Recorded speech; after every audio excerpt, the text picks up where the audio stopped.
नमस्कार. श्री महिषासुरमर्दिनी स्तोत्र श्लोक 12. श्लोक म्हणूया.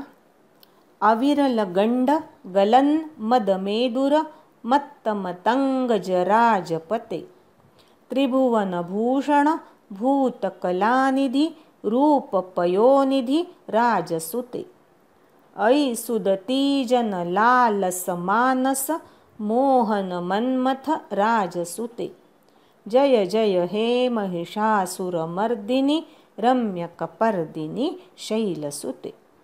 असा हा श्लोक आहे. आता एक एक चरण म्हणूया. अविरल गंड गलन मदमेदुर म्हणा.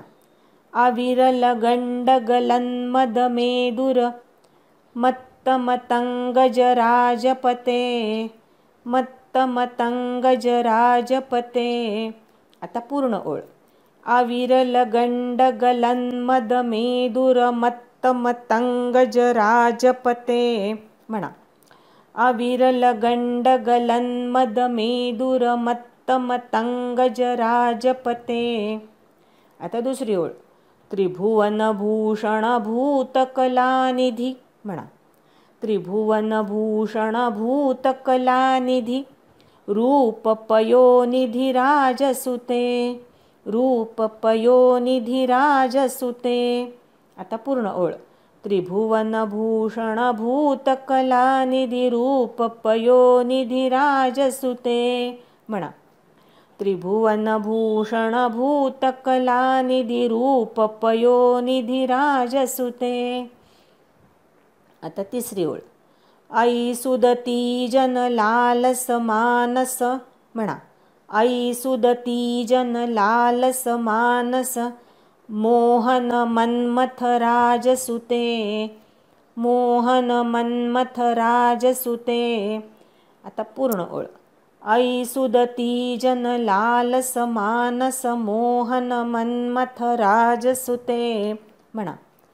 ऐ सुदती जन लालस मानस मोहन मन्मथ राजसुते. जय जय हे महिषासुरमर्दिनी रम्यकपर्दिनी शैलसुते म्हणा. जय जय हे महिषासुरमर्दिनी रम्यकपर्दिनी शैलसुते. या श्लोकामध्ये अविरल गंड गलन मदमेदुर इथपर्यंत चरणाचा पूर्वार्थ आहे. अविरल वि ह्रस्व म्हणायचा. गंड गलन न हलंत म्हणायचा. गलन मदमेदुर मत्तमतंगजराजपते असं म्हणायचं. मत्तमतंगजराजपते. दुसऱ्या ओळीमध्ये त्रिभुवन भूषण भूतकलानिधि. या भागामध्ये त्रिभुवन भूषण आणि भूत भू दोन्हीकडे दीर्घ म्हणायचा. त्रिभुवन भूषण भूतकलानिधि. भूषण ष षटकोनाचा म्हणायचा. कलानिधि मध्ये नि आणि धी दोन्ही ह्रस्वच आहे. रूपपयोनिधि राजसुते. रू दीर्घ म्हणायचा. रूपपयोनिधि असं म्हणायचं. तिसऱ्या ओळीमध्ये ऐ सुदती जन लालस मानस. ऐ य म्हणायचा. सुदती जन ती दीर्घ म्हणायचा. ऐ सुदती जन लालस मानस मोहन मन्मथ राजसुते. सरळच. जय जय हे महिषासुरमर्दिनी रम्यकपर्दिनी शैलसुते.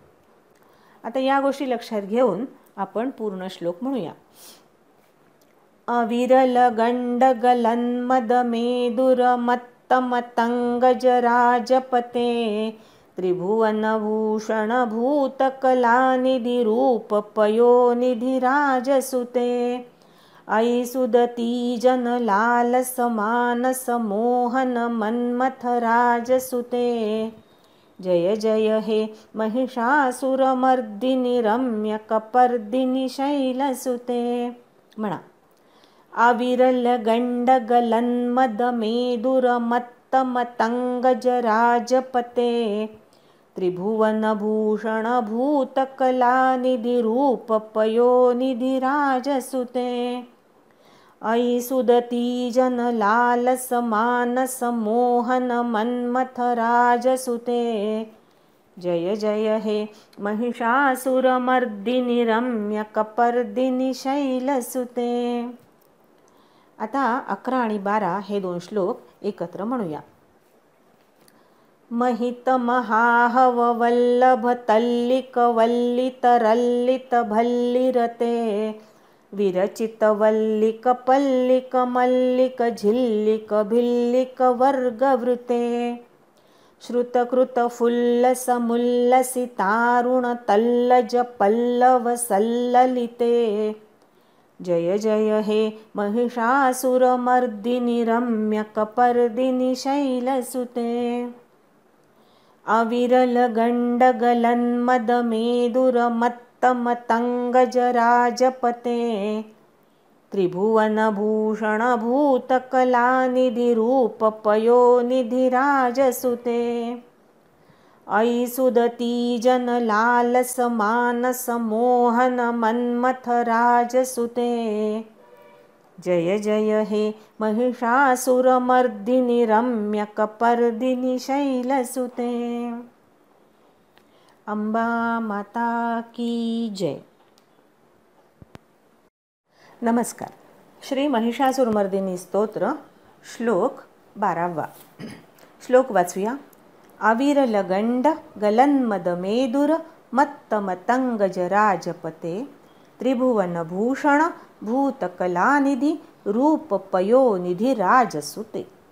अयि सुदतीजन लालसमानस मोहन मन्मथ राजसुते. जय जय हे महिषासुरमर्दिनि रम्यकपर्दिनि शैलसुते. आता शब्दांचे अर्थ बघूया. या श्लोकामध्ये देवीच्या लावण्याचं वर्णन केलेलं आहे आणि शिवचरित्रामधले शिवलीलेमधले काही कथांचे संदर्भसुद्धा आलेले आहेत. अविरल म्हणजे सतत अखंडपणाने. गंडगलन्मदमेदुर हत्ती असतो, त्या हत्तीच्या गंडस्थलातून मद पाझरत असतो. गंड गंड म्हणजे कपाळ आणि कान याच्यामधला जो भाग आहे ते गंडस्थल आहे. आणि गलन गलन म्हणजे गळणारा.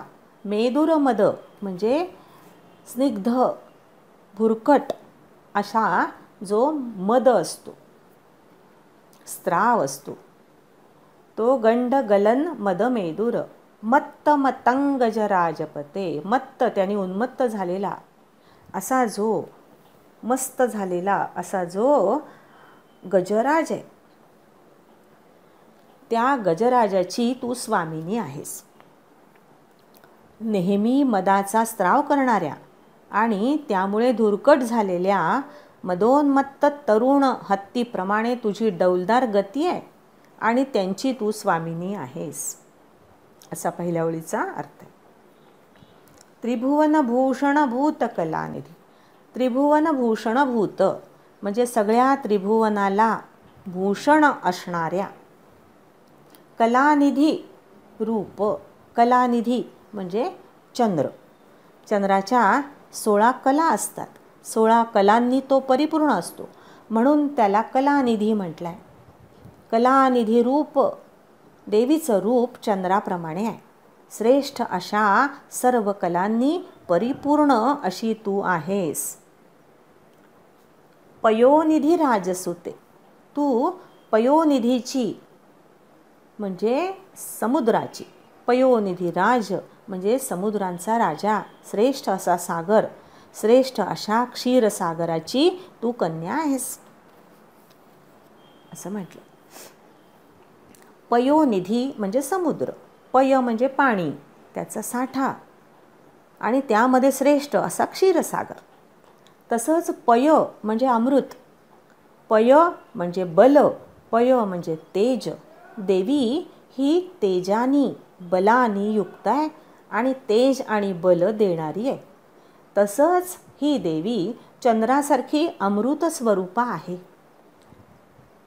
अंधकार अज्ञानाचा दूर करणारी अशी ही देवी आहे, म्हणून तिला कलानिधी रूप आणि पयोनिधी राजसुते असं म्हटलेलं आहे. ऐ सुदती जन लालस मानस. हे देवी, सुदती जन म्हणजे ज्यांच्या दंतपंक्ती अतिशय शुभ्र आणि रेखीव आहेत. सुदती म्हणजे ज्यांचे दात अतिशय सुंदर आहेत असं वर्णन आहे. स्त्रीच्या सौंदर्याची ही सगळी लक्षणं आहेत.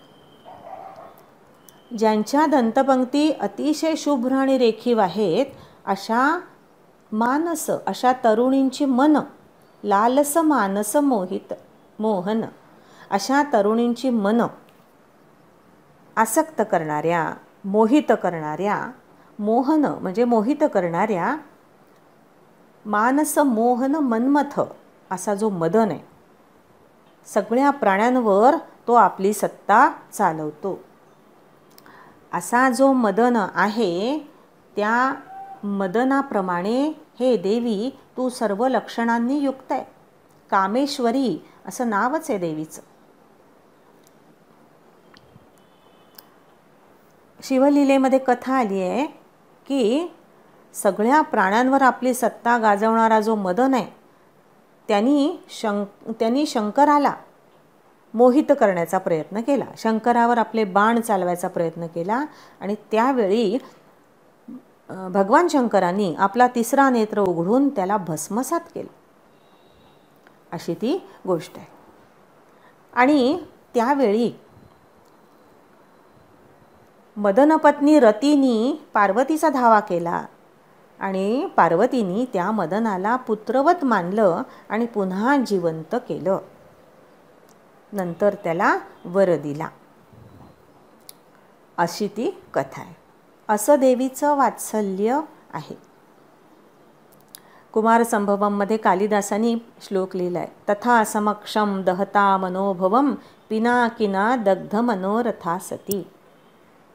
तिथे याच कथेचा उल्लेख आलेला आहे. मदनाप्रमाणे तू सर्व लक्षणांनी युक्त आहेस आणि तू वात्सल्यमयी आहेस, मदनाला जीवनदान देणारी आहेस, असा या ओळीचा अर्थ आहे.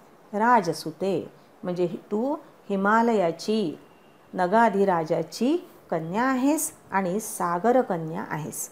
लक्ष्मी रूपाचा आणि पार्वती रूपाचा या ठिकाणी उल्लेख आलेला आहे. हे गिरिकन्यके देवी, हे शैलसुते, तुझा केशसंभार अत्यंत रमणीय आहे. हे महिषासुरमर्दिनी, तुझा त्रिवार जय जयकार असो, असा या श्लोकाचा अर्थ आहे. आता सरळ अर्थ बघूया. हे त्रैलोक्य सुंदरी, नेहमी मदाचा स्त्राव करणाऱ्या आणि त्यामुळे धुरकट झालेल्या कांतीच्या मदोन्मत्त तरुण हत्तीप्रमाणे तुझी गती डौलदार आहे. या गजराजांची तू स्वामिनी आहेस. त्रैलोक्याला भूषणाप्रमाणे असणाऱ्या आनंददायक क्षीरसागराची तू श्रेष्ठ 16 कलांनी परिपूर्ण चंद्राप्रमाणे कन्या आहेस. शुभ्र आणि सुंदर दंतपंक्तींनी युक्त अशा सुंदर तरुणींची मन मोहित करणाऱ्या आणि सर्व जीवजगतावर, सर्व प्राण्यांवर सत्ता गाजवणाऱ्या मदनाला भगवान शंकरांनी शापदग्ध केल्यावर त्याला जीवनदान देणारी तूच आहेस. तूच मदनाप्रमाणे सर्व लक्षणांनी युक्त अशी कामेश्वरी आहेस. हे गिरिकन्यके देवी, तुझा केशसंभार विपुल असून त्याची गुंफण अत्यंत विलोभनीय आहे. महिषासुर राक्षसाचा पराभव करणाऱ्या हे भगवती, तुझा त्रिवार जय जयकार असो. अंबा माता की जय.